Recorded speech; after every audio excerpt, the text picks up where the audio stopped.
របៀបចុះឈ្មោះជាសមាជិក Atomy កម្ពុជា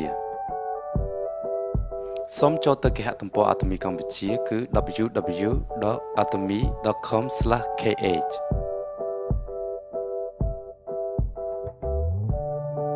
សូមចុចលើពាក្យចូលប្រើប្រាស់ហើយបញ្ចូលលេខសមាជិកអ្នកណែនាំ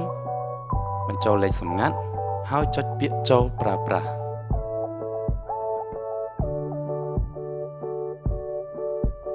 ហើយសូមចុចលើពាក្យការចូលជាសមាជិក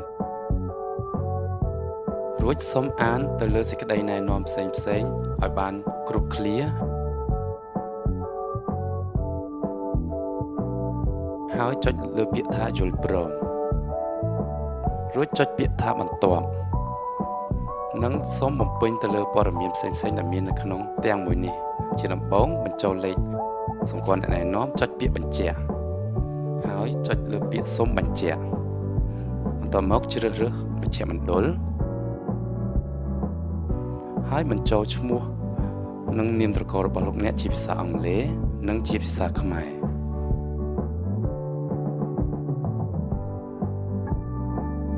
បន្ទាប់មកទៀតសូមជ្រើសរើសភេទរបស់លោកអ្នកព្រមទាំងបញ្ចូលថ្ងៃខែឆ្នាំកំណើតរបស់លោកអ្នកផងដែរហើយសូមបញ្ចូលលេខអត្តសញ្ញាណប័ណ្ណសម្គាល់ខ្លួនរបស់លោកអ្នករួចចុចបញ្ចូលលេខសម្ងាត់និងបញ្ជាក់លេខសម្ងាត់ព្រមទាំងបញ្ចូលលេខសម្ងាត់សម្រាប់ភ្ញៀវផងដែរបន្ទាប់មកទៀតគឺបញ្ចូលលេខទូរស័ព្ទរបស់លោកអ្នកនិងជ្រើសរើសអាសយដ្ឋានរបស់លោកអ្នករស់នៅព្រមទាំងបញ្ចូលអាសយដ្ឋានអ៊ីមែលរបស់លោកអ្នក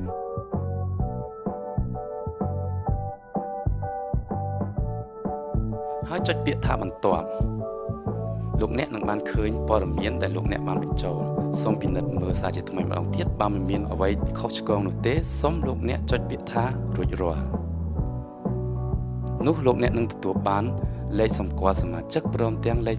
សម្ងាត់ដែលលោកអ្នកបានបញ្ចូលពីខាងដើមសូមចុចទៅទំព័រដើមបន្ទាប់មកទៀតគឺជាវិធីបញ្ជាក់សមាជិកភាពតាមរយៈទូរស័ព្ទដៃស្នើសុំបញ្ជាក់ភាពសមាជិកកម្ពុជាហើយយើងនឹងបានឃើញ form មួយហើយសូមបោះពុម្ពវាចេញមកខាងក្រៅហើយធ្វើការបំពេញទៅតាមសេចក្តីណែនាំដូចខាងក្រោមសូមបំពេញលេខសមាជិក Atomy របស់លោកអ្នកលេខទូរស័ព្ទ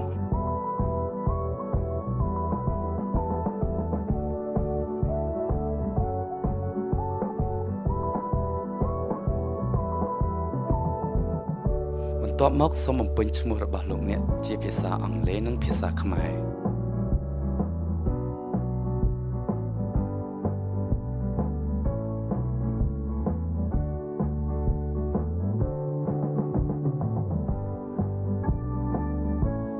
ហើយសូមបញ្ចូលលេខសម្គាល់សមាជិករបស់អ្នកណែនាំរបស់លោកអ្នក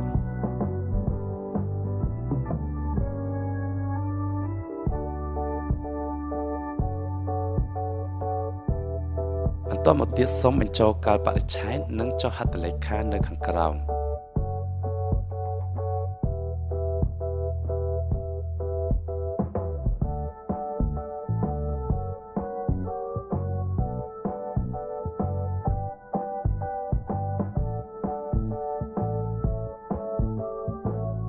ហើយសូមដាក់រូបអត្តសញ្ញាណប័ណ្ណនៅទីតាំងដែលបានកំណត់ហើយធ្វើការថតរូបតាមរយៈទូរស័ព្ទដៃរបស់លោកអ្នកបន្ទាប់មកទៀតសូមលោកអ្នកចូលទៅកាន់ www.atomy.kr/m/mload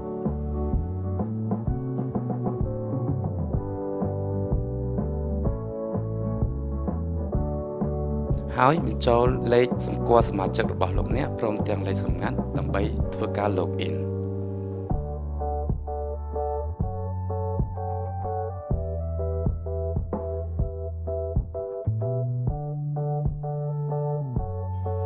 បន្ទាប់ពី login សូមធ្វើការ upload រូបភាពរបស់លោកអ្នកតាមវិធីដូចដែលលោកអ្នកបានឃើញនៅក្នុងអេក្រង់